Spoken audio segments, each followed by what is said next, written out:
Me llamo Ximena Ortiz. Tengo 32 años y soy dueña de una cadena de panaderías artesanales en Oaxaca que a la gente le encanta llamar inspiradora. Como si el éxito de alguna manera hiciera que una historia fuera más fácil de escuchar. No lo hace. Porque no importa cuán hermosa se vea mi vida ahora, Hay un sonido que todavía puede arrastrarme directamente de regreso a cuando tenía 8 años. Un teléfono sonando y sonando mientras me quedo ahí congelada, sabiendo ya que la persona al otro lado quiere algo que yo debía haber recibido hace décadas. Ese día, mi pantalla se iluminó una y otra vez con números que no tenía guardados, pero que de alguna manera reconocí de todos modos. Lo dejé sonar. 5 minutos, 10. Seguí decorando pasteles, revisando los hornos, firmando facturas, actuando como si mis manos no estuvieran temblando de repente. Porque la última vez que esperé a esas personas, yo era una niña pequeña con una maleta de mano sentada en una silla de plástico rígido en un lugar que olía a cloro y cobijas viejas, escuchando a los adultos prometer que solo me dejarían allí por un rato. Mi madre se llevó a mi hermano, mi padre se llevó a mi hermana y a mí me dejaron atrás en un orfanato, como si yo fuera la pieza de repuesto que nadie tenía espacio para cargar. Durante años no hubo nada. Sin llamadas, sin cartas, sin tarjetas de cumpleaños, sin pasos que regresaran por mí. Luego, una entrevista se volvió viral. Un artículo le contó al mundo lo que yo había construido con mis propias manos, y de repente el silencio terminó. Todos quisieron volver. Querían explicaciones, perdón. Tal vez incluso un lugar en la mesa que alguna vez se aseguraron.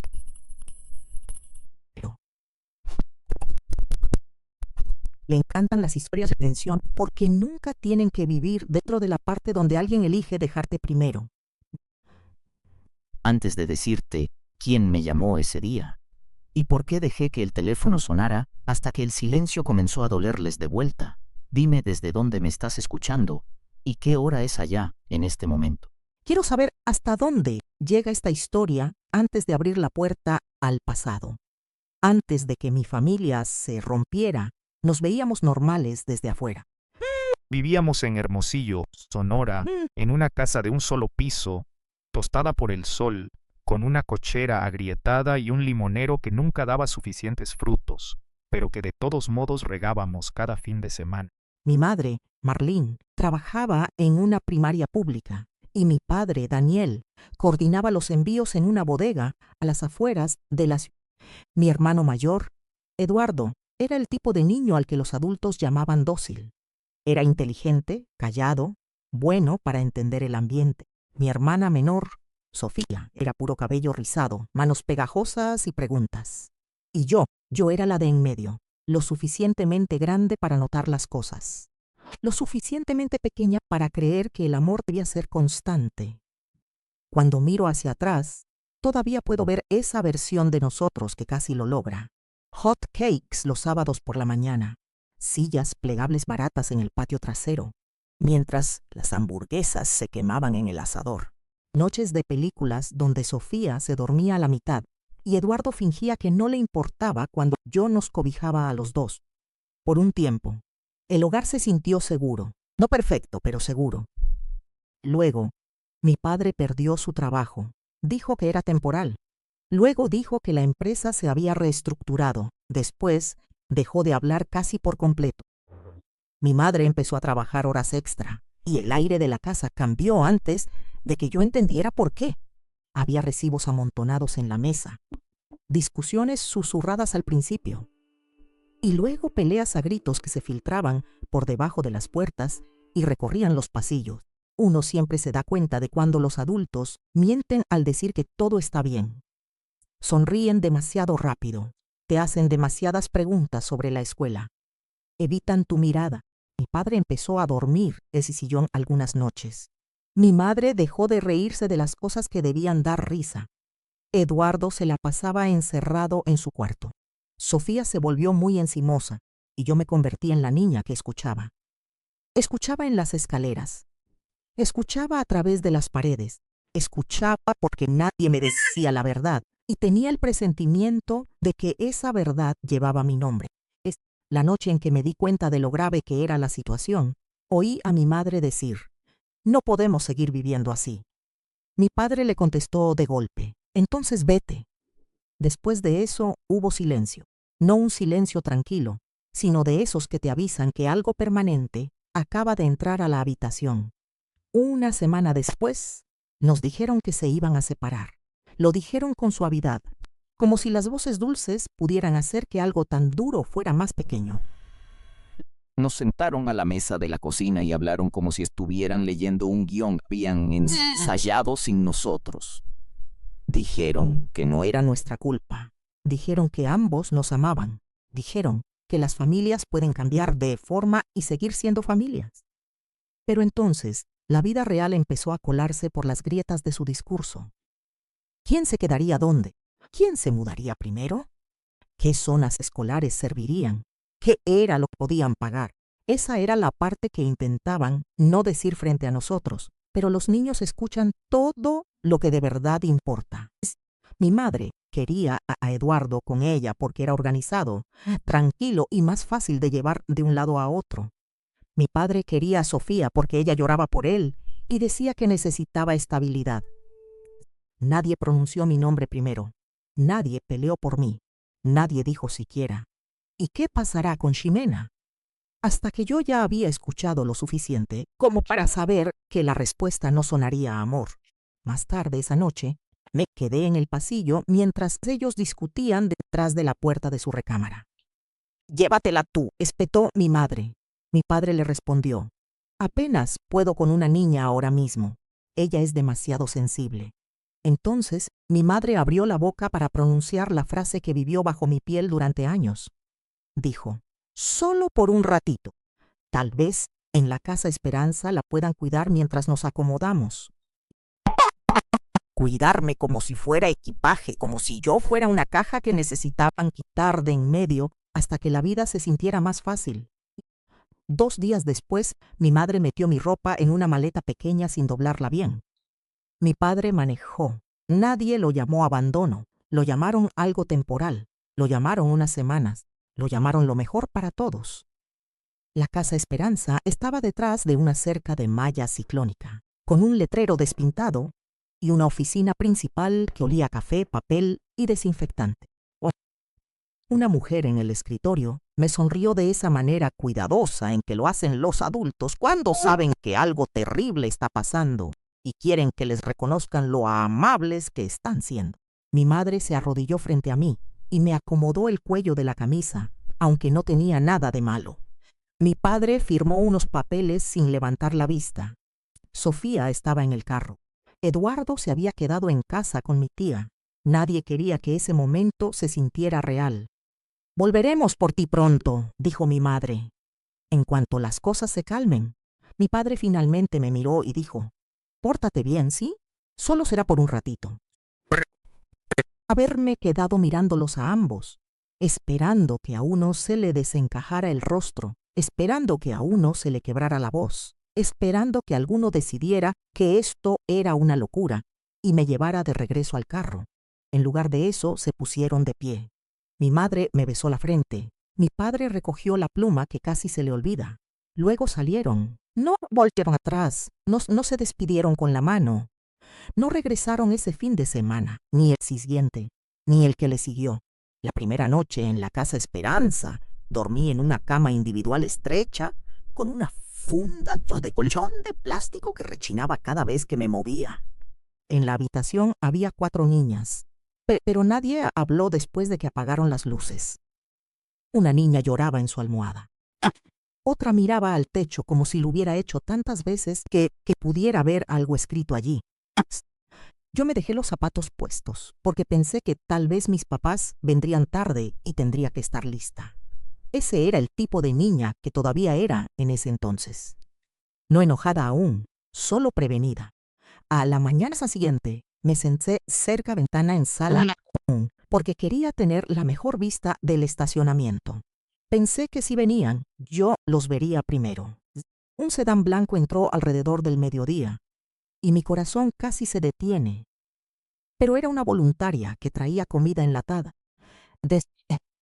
Después del almuerzo, Una trabajadora social me preguntó si quería hacer una tarjeta de agradecimiento para mi familia por haberme conseguido un lugar seguro mientras ellos se recuperaban. Recuerdo haberla mirado y pensado, no los conoces para nada. Pero yo tenía 80 años de miedo acumulados en mi cuerpo de 8. Así que asentí con la cabeza y tomé los crayones. Todos los adultos a mi alrededor parecían sentirse más cómodos con la versión de mi historia en la que no me habían abandonado. Así que durante unos días yo también intenté vivir dentro de esa versión. Hice la tarjeta, me senté junto a la ventana, conté los fines de semana. Para la segunda semana, incluso el personal dejó de usar la frase «cuando regrese tu familia» y empezó a decir «si hay alguna novedad». Hay una gran diferencia entre esos dos tipos de frases. Una mantiene al niño respirando. La otra le enseña a no esperar aire. Me aprendí las rutinas rápido, porque las rutinas eran más seguras que los sentimientos. Despertarse, estirar bien la cama, hacer fila para el desayuno, mantener la charola derecha, no hacer demasiadas preguntas, no contestar de mala manera, no llorar donde los niños más grandes pudieran verte. En la casa Esperanza, la tristeza te convertía en un blanco. Los niños que llevaban más tiempo allí podían oler la esperanza fresca en ti y la odiaban porque sabían lo que venía después. Una niña me preguntó en mi cuarto día, ¿te dijeron que iban a volver? Yo asentí. Ella se encogió de hombros y dijo, siempre dicen eso. Luego se alejó como si acabara de entregarme un dato simple, no una navaja. Dejé de esperar junto a la ventana después de eso, pero todavía aguzaba el oído buscando pasos. Todavía miraba la puerta principal cada vez que se abría. Todavía creía que ciertos sonidos significaban un rescate. Mi trabajadora social, la señorita Bell, usaba suéteres suaves y hablaba con una voz que siempre sonaba como si intentara no despertar a un bebé dormido. Me preguntaba sobre mis comidas favoritas, mi escuela, mi cumpleaños, mis hermanos. Nunca hacía la verdadera pregunta, esa que se sentaba entre nosotras cada vez que la veía. ¿Por qué no te llevaron a ti? Dejaba mensajes, enviaba formularios por correo. Me decía que ellos estaban resolviendo muchas cosas. Supe después que ambos se habían mudado rápido. Mi madre a una casa de renta al otro lado de la ciudad con Eduardo, mi padre a la casa de un amigo con Sofía, hasta que encontró trabajo de nuevo. En otras palabras, se las habían arreglado para resolver la vida con los 2 hijos que querían conservar. Solo yo me había vuelto demasiado complicada. Esa verdad llegó en pedazos. Primero no hubo llamadas, luego no hubo visitas. Después llegaron los trámites. Los adultos nunca te dicen que tus padres están eligiendo desaparecer. Te dicen cosas como respuesta demorada, sin plan de ubicación actual y extensión de cuidado temporal. Pero todo significa exactamente lo mismo. Una tarde escuché a la señorita Bell hablando afuera de su oficina. Y su pasaje estaba a la guarda sex pase de paz. Dijo, es posible que tengamos que transferirla a un hogar de acogida a largo plazo si la familia sigue sin responder. Sin responder. Esa palabra me cambió. Sonaba tan limpia, tan profesional, mucho más bonita que abandonada.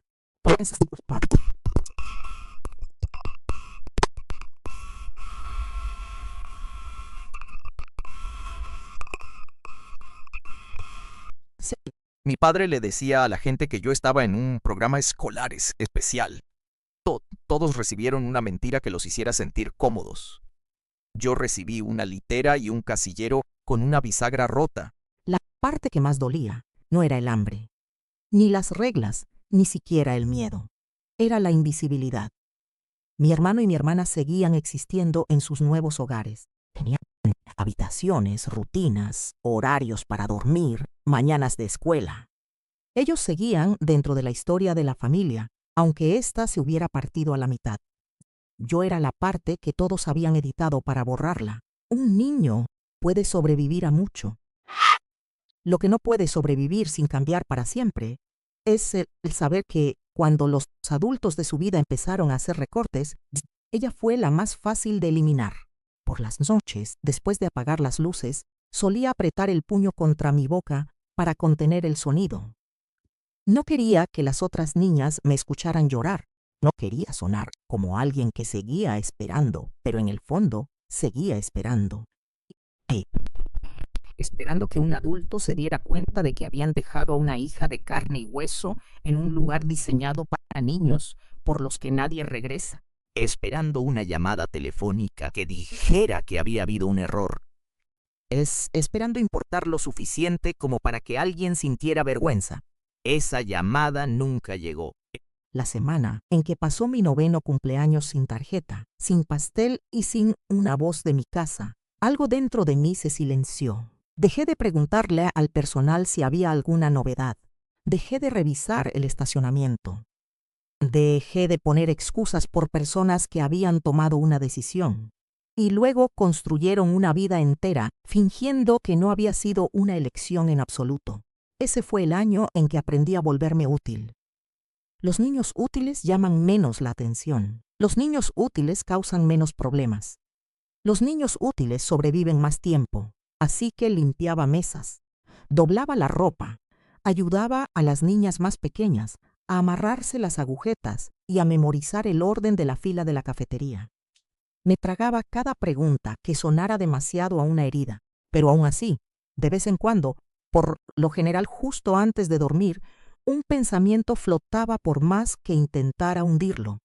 Mi madre se llevó a mi hermano, mi padre se llevó a mi hermana, y nadie me llevó a mí. Cuando dejé la Casa Esperanza para ir a un hogar de acogida, pensé que tal vez eso significaba que mi vida estaba avanzando. Los niños en los orfanatos se imaginan a las familias de acogida de la misma manera que las personas solitarias se imaginan los milagros. Te imaginas la luz del porche encendida, una mujer que recuerda cuál es tu cereal favorito, un hombre que te enseña a andar en bicicletas si de alguna manera se te pasó a aprender de más chica, una recámara que huele a detergente y a seguridad. Lo que tuve en cambio fue una serie de casas donde de cuántas maneras diferentes la gente puede hacerte sentir temporal. Mi primera asignación fue con una pareja que ya tenía 3 niños y recibía hijos de acogida por el dinero del apoyo gubernamental. No eran monstruos. Eso casi lo hacía peor. A los monstruos es más fácil odiarlos. Estas personas eran simplemente indiferentes de una manera que te iba vaciando por dentro poco a poco. Mi ropa se quedó en bolsas de basura durante meses. Dormía en un sillón cama, en una salita que no tenía puerta. Cada vez que venían parientes de visita, me decían que me fuera a otra parte. Me volví muy buena para desaparecer, antes de que tuvieran que pedírmelo 2 veces. Cuando decidieron que estaban abrumados y querían concentrarse en su familia real, me mudaron otra vez. Esa frase también se me quedó grabada por años. Familia real, como si yo hubiera sido solo un ensayo. Mi segundo hogar tenía demasiados niños y muy pocos adultos prestando atención. La comida desaparecía rápido. La privacidad no existía. La escuela cambió de nuevo, y con ella todo el agotador ritual de ser la niña nueva sin una respuesta clara cuando los maestros preguntaban. ¿Dónde estaba mi casa? Sacaba buenas calificaciones cuando podía, porque ser inteligente era lo único que todavía sentía como mío. Pero el dolor tiene una manera de manifestarse en el cuerpo, lo invites o no. Apretaba tanto la mandíbula al dormir que empecé a despertarme con dolores de cabeza. Brincaba cuando se azotaba una puerta. Pedía perdón todo el tiempo, incluso cuando nadie me estaba hablando. Luego llegó la madre de acogida, que se especializaba en la crueldad refinada. En público, horneaba platillos para las colectas de la iglesia y llamaba a todos los niños cariño. En privado sabía exactamente dónde presionar. Deberías sonreír más. A la gente no le gustan las niñas con esa cara. Tal vez si fueras más fácil de querer, alguien te habría conservado.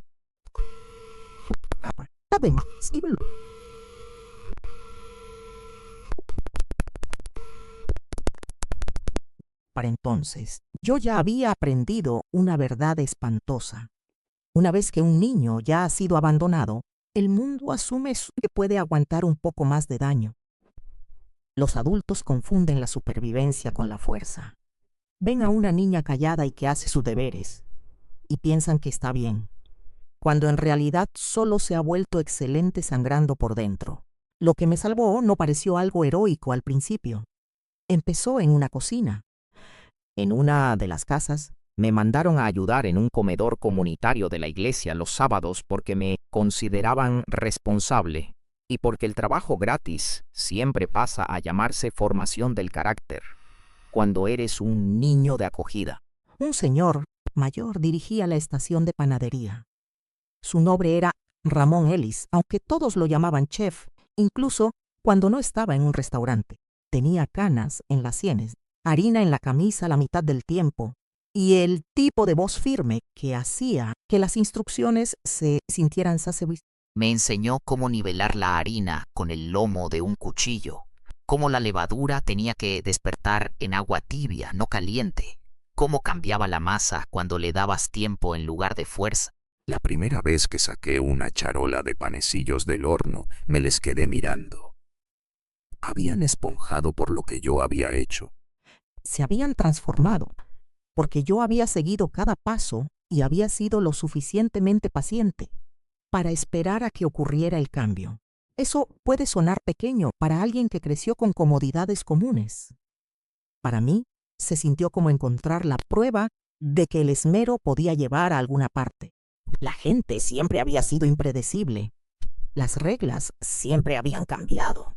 El amor siempre había venido con una puerta de salida. Pero la panadería respondía a la circunstancia, recompensaba la atención, te pedía disciplina y luego te daba algo calientito a cambio. Empecé a ofrecerme como voluntaria para cada turno en la cocina que pudiera conseguir. Aprendí a hacer panecillos, roles de canela, hogas trenzadas, tartas sencillas de fruta. El chef Ramón no me adulaba. Me corregía cuando me apresuraba y me hacía empezar de nuevo cuando me descuidaba. Pero también me trataba como alguien capaz de dominar el oficio, no solo como a alguien necesitado. Hay una diferencia enorme entre la lástima y el respeto. Y yo ya tenía la edad 12, estaba hambrienta. Por esa misma...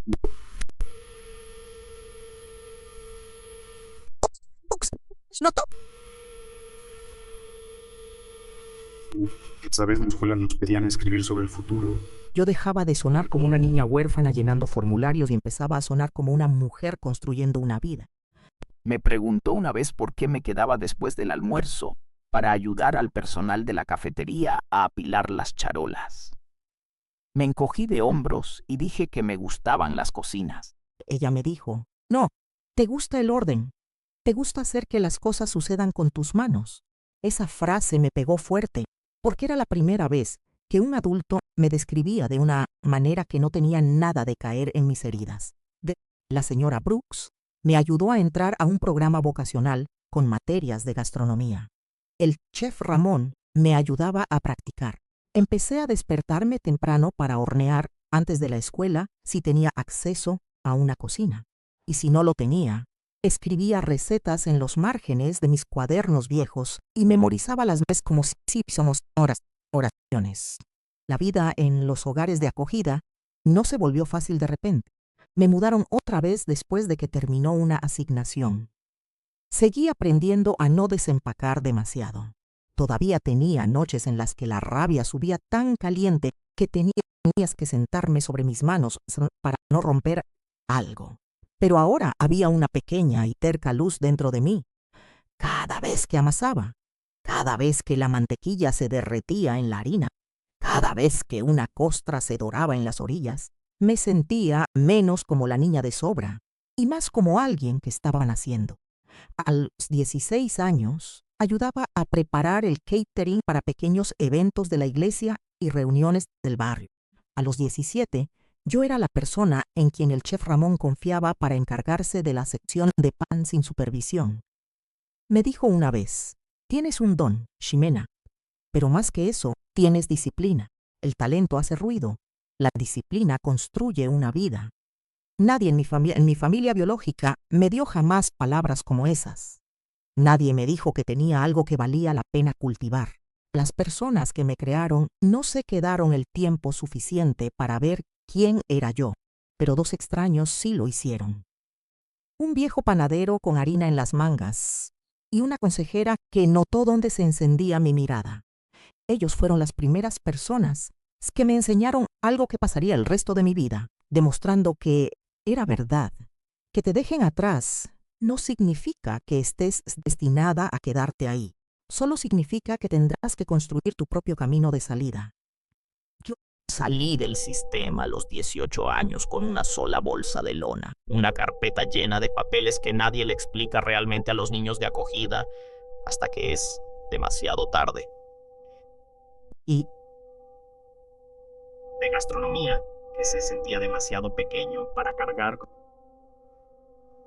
No hambre de comida, sino hambre de control.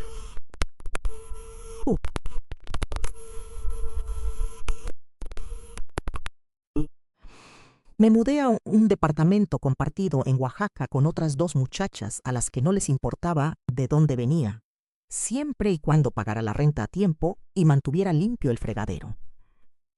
Esa fue una de las primeras libertades que me dio la adultez. Nadie me pedía que fingiera gratitud por permitirme quedar. Me inscribí en clases durante el día y trabajaba por las mañanas en una fonda que servía desayunos a hombres con botas de trabajo y a mujeres con uniformes médicos que olían a perfume y a cansancio. Por la noche, limpiaba los utensilios en una pequeña panadería en el barrio de Jalatlaco, hasta que me dolía la espalda y se me entumecían los dedos por el agua caliente y el desinfectante. Hacía la tarea en las paradas del camión. Memorizaba los costos de inventario mientras atendía mesas. Vivía a base de café, pan tostado y el tipo de determinación que roza la rabia si te le acercas lo suficiente. Para entonces, entendí algo que la mayoría de la gente no aprende sino hasta mucho después. La estabilidad es cara, la paz es cara, no tener que mendigar es caro. Y cuando vienes de la nada, cada cosa común se siente como una montaña con recibos de pago pegados. Sí, empecé a vender mis propios panes en un tianguis orgánico de fin de semana, usando recetas que había pasado años perfeccionando. Panecillos.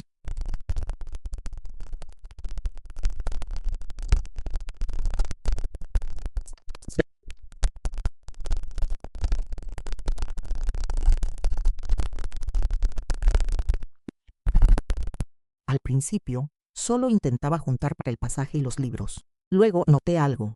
La gente regresa. Traían amigos. Preguntaban dónde estaba mi local. No tenía uno. Todavía no. Pero por primera vez, ese todavía no sonaba más poderoso que un nunca. En ese mercado fue donde conocí a Tessa Monroy. Ella tenía un puesto cerca, donde vendía tazas de cerámica hechas a manos. Y hablaba más rápido que nadie que hubiera conocido. Tessa tenía un cerebro para los negocios envuelto en un chongo despeinado y una chamarra de cuero. Miró mi pizarra de precios una mañana y dijo: «Estás cobrando al menos un 20% menos de lo que deberías y sonríes como si eso fuera un rasgo de tu personalidad». Me reí porque nadie me había criticado de manera tan casual sin intentar hacerme sentir menos. Se convirtió en mi primera amiga real en la adultez. No una consejera, no una mentora, una amiga, del tipo que aparecía con un café cuando yo tenía una crisis por el pago de la renta y que podía mirar una hoja de cálculo como si fuera un chisme. Unos meses después conocí a Adrián Cole.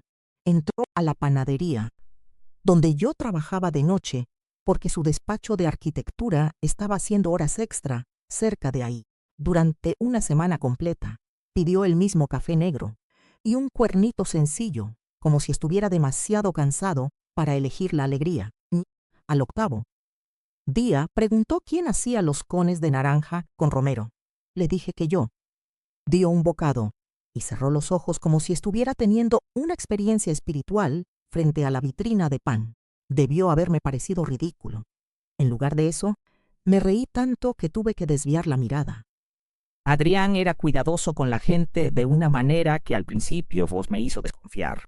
Los hombres que son demasiado gentiles pueden sentirse irreales cuando tu sistema nervioso haya sido entrenado en la inestabilidad, pero él nunca presionó. Nunca intentó arreglar mi pasado ni sacarme mi historia antes de que yo estuviera lista. Le gustaba mi ambición, respetaba mis límites, hacía preguntas reales y esperaba respuestas reales. Esa paciencia abrió espacio para la confianza.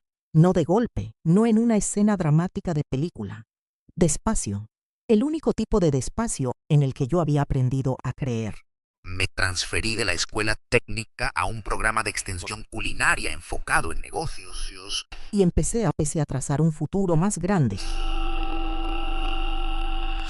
Tessa me repetía que necesitaba una marca, no solo recetas.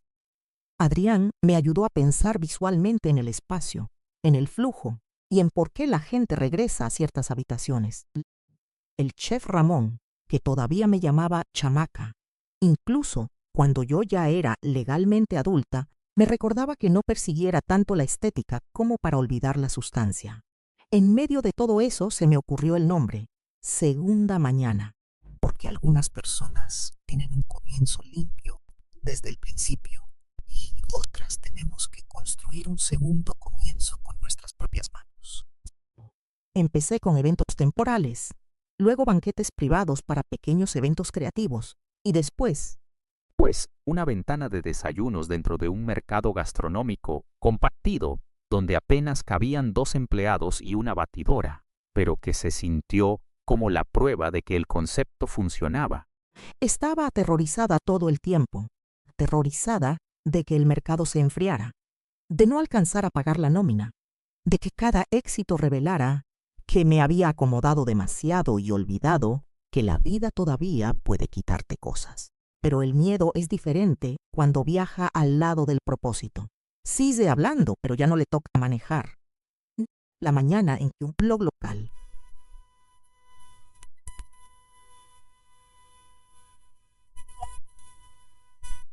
Lo mejor que le había pasado a la cultura en Oaxaca en años. Lloré en la bodega de ingredientes secos durante minutos. no era real. Blog.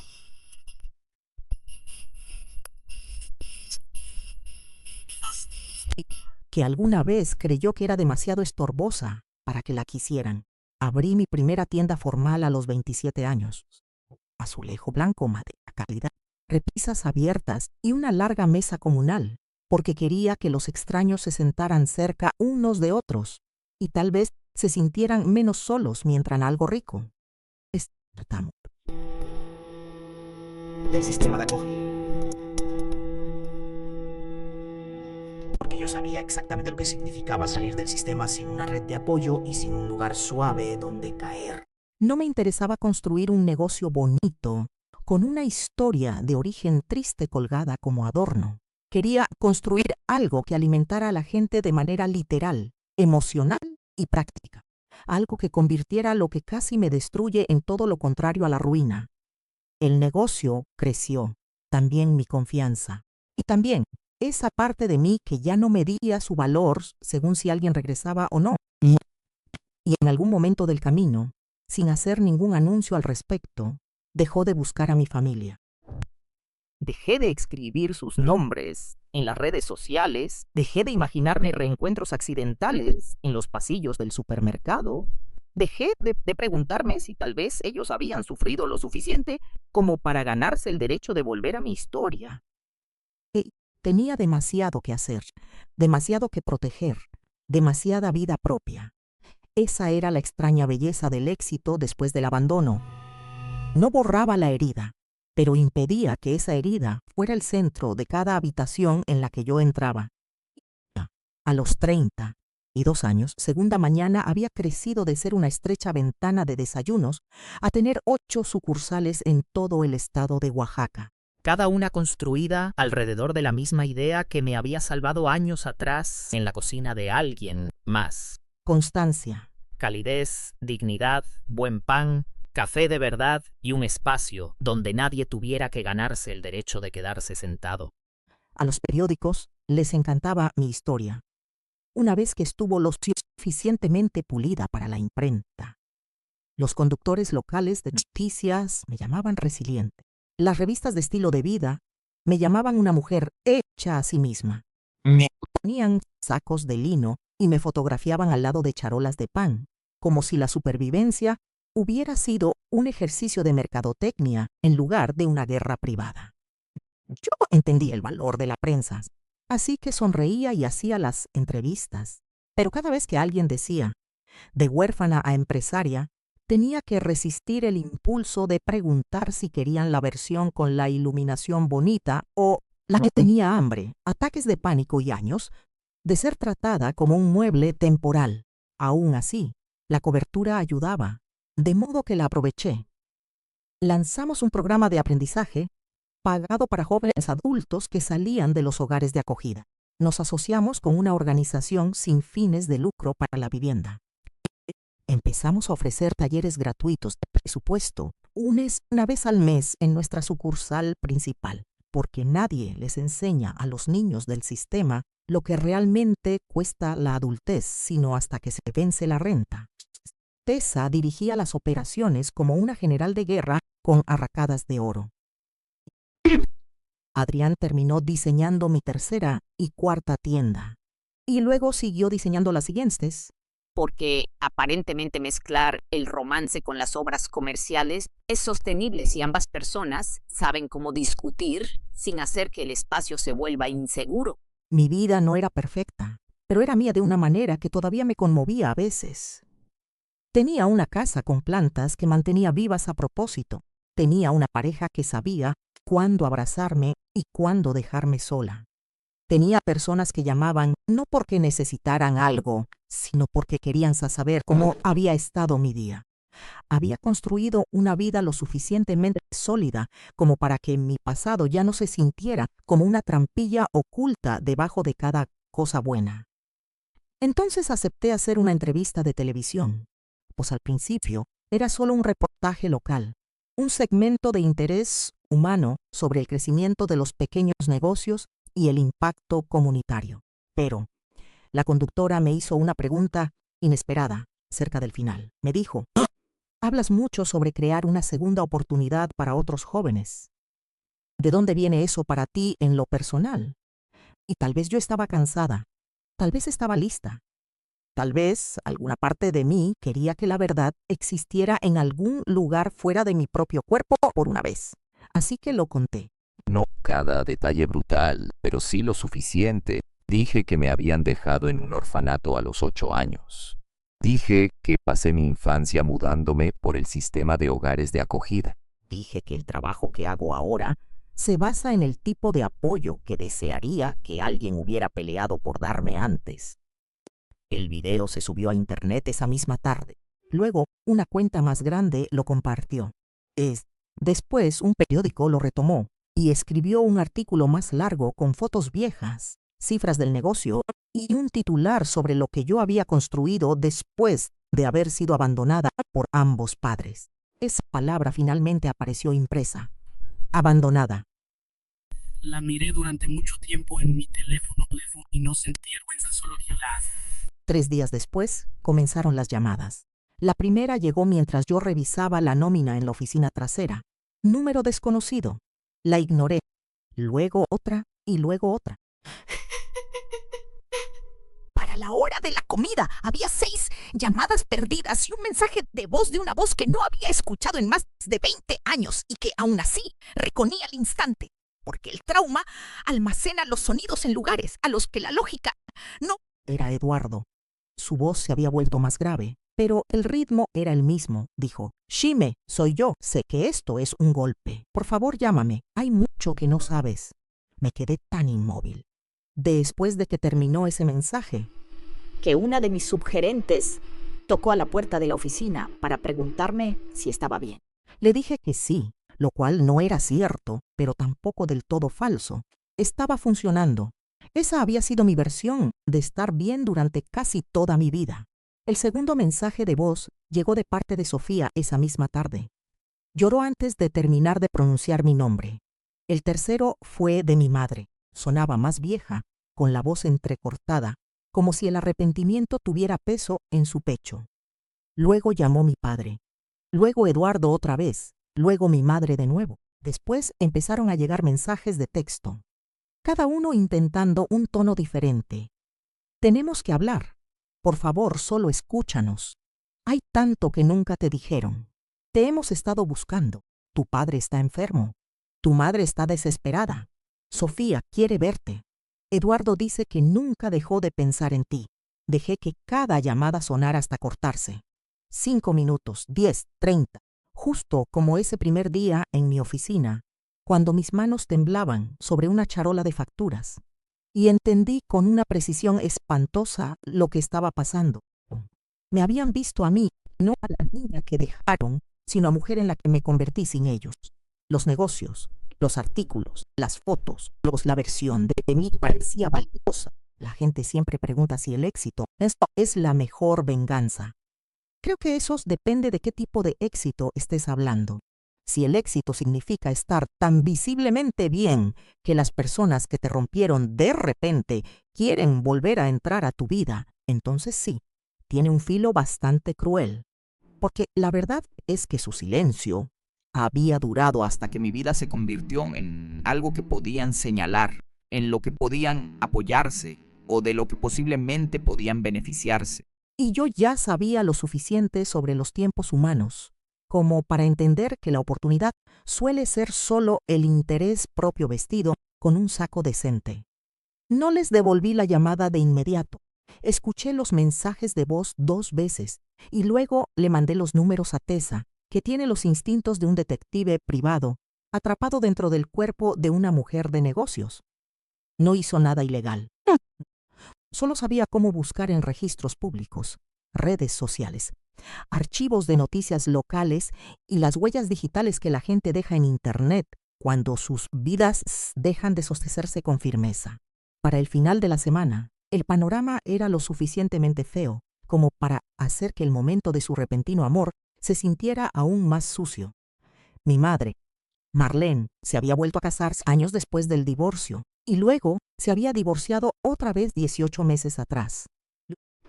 Su segundo esposo la dejó tras un largo periodo de problemas financieros que ella aparentemente le había ocultado casi a todo el mundo. Mi padre, Daniel, había desarrollado problemas graves de salud y vivía solo en un departamento rentado de una recámara a las afueras de Hermosillo. Después de haberse acabado los pocos ahorros que tenía, Eduardo trabajaba en ventas regionales hasta que se vio envuelto en una investigación por fraude de viáticos y perdió su empleo. Sofía, según Tessa, había estado entrando y saliendo de la vida de ambos padres durante años y en algún momento se había enterado de suficiente verdad sobre mí como para distanciarse drásticamente. En otras palabras, la vida había hecho lo que la conciencia nunca logró. Los había acorralado. De repente, mi historia no era una vergüenza familiar que pudieran enterrar. Era una puerta que querían volver a abrir. Porque tal vez la hija que desecharon se había convertido en alguien útil. Quizás debería decirte que ese fue el momento en que todos mis sentimientos se apagaron y me convertí en hielo. Eso haría una historia de venganza más limpia. También sería una mentira. Lo que sentí fue complejo. Rabia, sí, asco absolutamente, pero también dolor, del viejo, del humillante, del tipo de dolor al que no le importa qué tan exitosa seas. Porque incluso cuando sabes exactamente quiénes son esas personas, todavía hay una parte de ti que nota cuánto tiempo les tomó quererte y sangra. Como sea, finalmente acepté reunirme con ellos bajo una condición. No en casa de nadie, no en Sonora, no en alguna comida familiar sentimental donde pudieran actuar como si el recuerdo fuera lo mismo que la reparación. Les dije que vinieran a Oaxaca y se reunieran conmigo después de la hora de cierre en mi tienda principal. Terreno neutral, excepto que no tenía nada de neutral. Era mi territorio, mis hornos, mi personal ya en su casa, mi mesa, mis reglas. Llegaron juntos un martes por la tarde justo después de las 7. Los vi a través de los ventanales antes de abrir la puerta con la llave. Y por un segundo irreal, parecían una familia en una escena común y corriente, parados bajo la luz suave afuera de una panadería, cambiando el peso de un pie a otro, esperando que los dejaran entrar.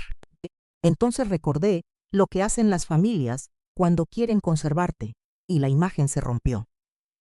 Mi padre se veía más pequeño de lo que recordaba, no solo más flaco, sino más apagado de alguna manera, como si la vida lo hubiera desgastado.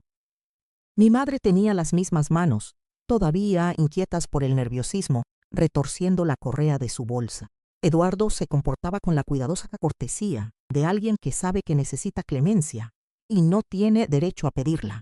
Sofía me miraba de la forma en que la gente mira una tumba que finalmente localiza después de años de no saber dónde pararse. Los dejé entrar. Nadie me abrazó. Qué bueno. Se sentaron en la larga mesa comunal donde los extraños solían compartir el pan los domingos por la mañana, y durante un rato nadie supo cómo empezar.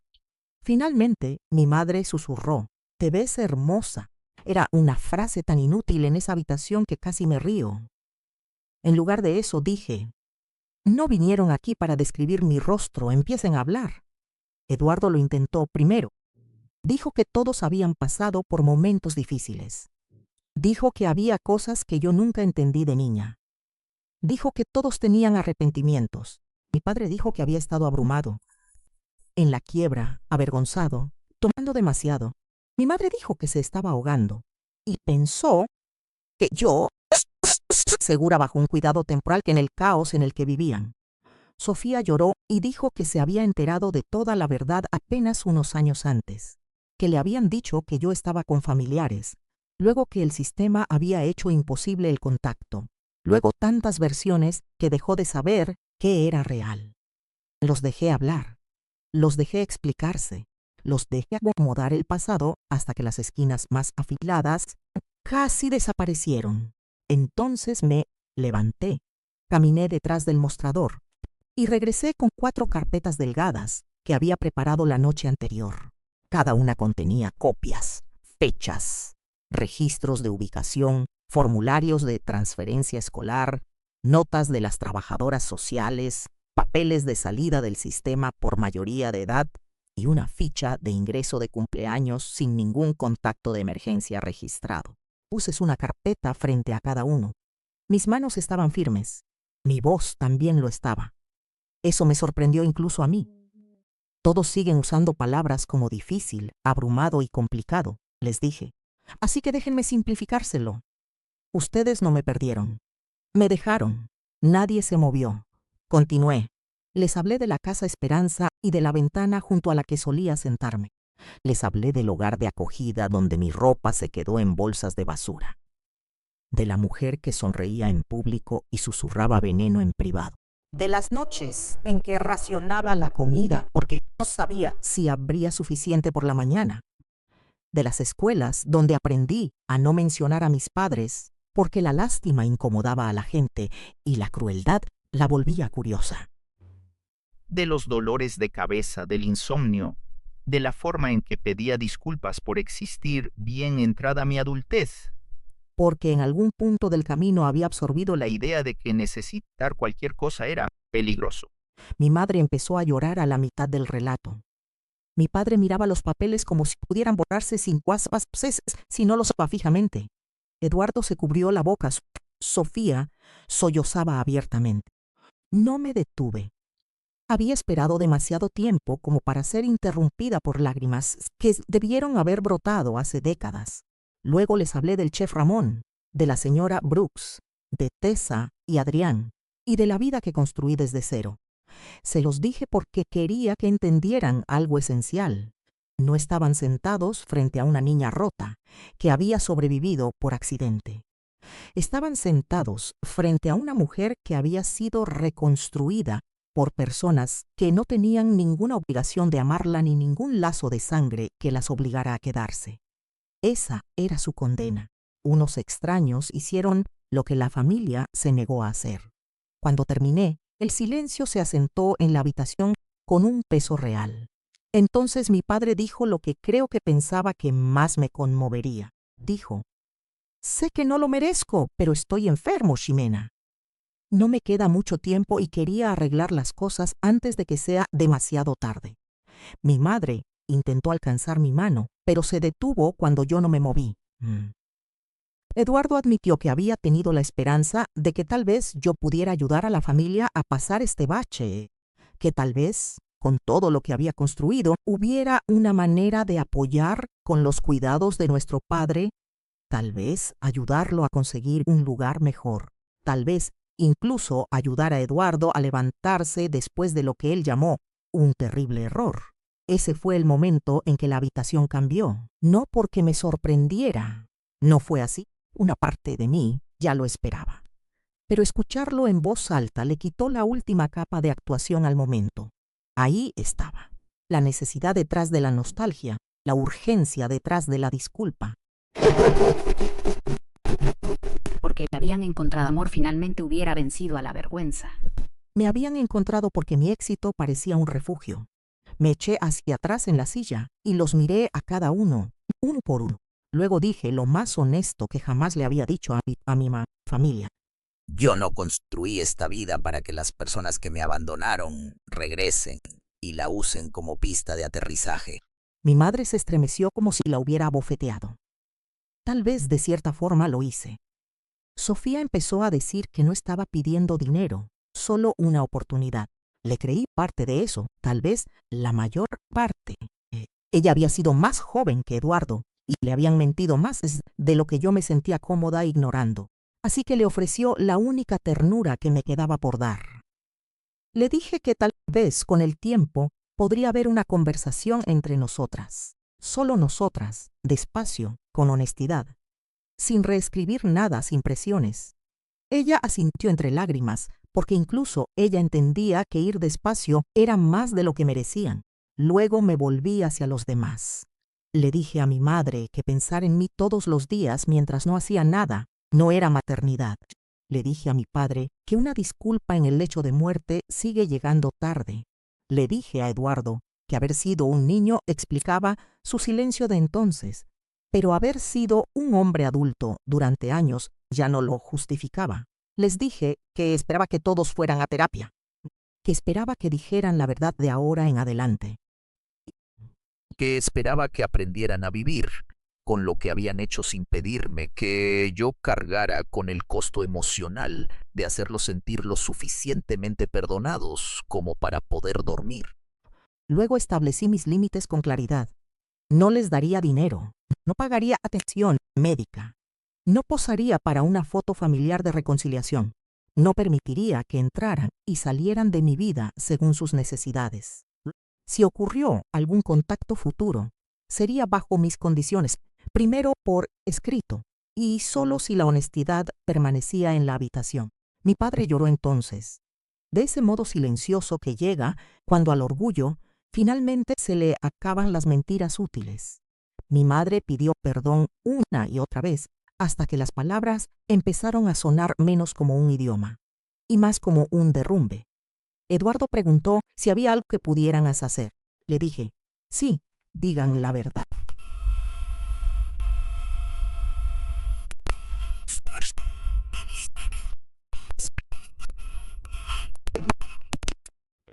Dejen de esconderse detrás de la palabra temporal. Díganlo correctamente por una vez. Dejaron a su hija en un internado y construyeron vidas nuevas en torno a su ausencia. Esa es la verdad. Vivan con ella. Se quedaron otros 20 minutos, tal vez menos. Nadie tocó el café que les ofreció por pura costumbre. Cuando se fueron, cerré la puerta con llave detrás de ellos y me quedé sola en la panadería silenciosa, con las luces bajas y el olor de la masa de mañana fermentándose en frío en la cámara de refrigeración. Adrián llegó 10 minutos después porque Tessa le había mandado un mensaje cuando empezó la reunión. No me preguntó si había ido bien. Hombre inteligente, solo abrió los brazos y yo me refugié en ellos. Ojalá pudiera decirte que ese fue el final. No lo fue. Los finales así nunca son un corte limpio. Hubo correos electrónicos de seguimiento, una carta de mi madre, una de Eduardo, otra más corta de mi padre, después de una estancia en el hospital. Sofía y yo intercambiamos algunos mensajes cuidadosos durante los meses siguientes. Nada dramático, nada que se entibiara demasiado rápido, solo la verdad finalmente usada para algo que no fuera dar largas. Pero la venganza, si quieres llamarla así, ya había ocurrido, no porque ellos sufrieran, aunque lo hicieron. No porque yo les causara dolor, aunque me negué a suavizar lo que habían hecho. La verdadera venganza fue esta. Vieron exactamente lo que llegué a hacer sin ellos. Vieron la vida, el trabajo, el respeto, The Peace, la familia elegida, el propósito, y entendieron que nada de eso les pertenecía. No pudieron regresar al final y llamarse a sí mismos parte del milagro. Ellos fueron el incendio, no la reconstrucción. Hoy en día, una parte de las ganancias trimestrales de Segunda Mañana se destina a una fundación que financia apoyo para vivienda, capacitación laboral y becas de emergencia para jóvenes adultos que salen del sistema de acogida. La abrí porque ningún niño debería tener que volverse extraordinarios solo para sobrevivir a lo que los adultos no supieron hacer. Esa es la lección que me importa ahora. Los niños recuerdan quién se quedó, recuerdan quién puso excusas, recuerdan qué adultos los protegieron y cuáles protegieron su propia comodidad en su lugar. Y cuando esos niños crecen, merecen más que disculpas vacías. Merecen seguridad, merecen dignidad, merecen el derecho a poner límites sin que los llamen crueles. He perdonado algunas cosas, principalmente para no tener que seguir tomando veneno cada vez que recordaba sus nombres. Pero el perdón no es acceso. El entendimiento no es reencuentro. La compasión no es una llave para mi puerta principal. La niña que dejaron atrás todavía vive en algún lugar dentro de mí. Ya, no la silencio. No le pido que avance más rápido para conveniencia de los demás. La escucho, la protejo. Construí una vida lo suficientemente grande como para que ella nunca tenga que volver a sentarse junto a otra ventana esperando pasos que no van a llegar. Y si hay una verdad que espero que quien escuche esto se lleve consigo, es esta. La familia no se demuestra con la sangre. La familia se demuestra por quién se queda cuando quedarse es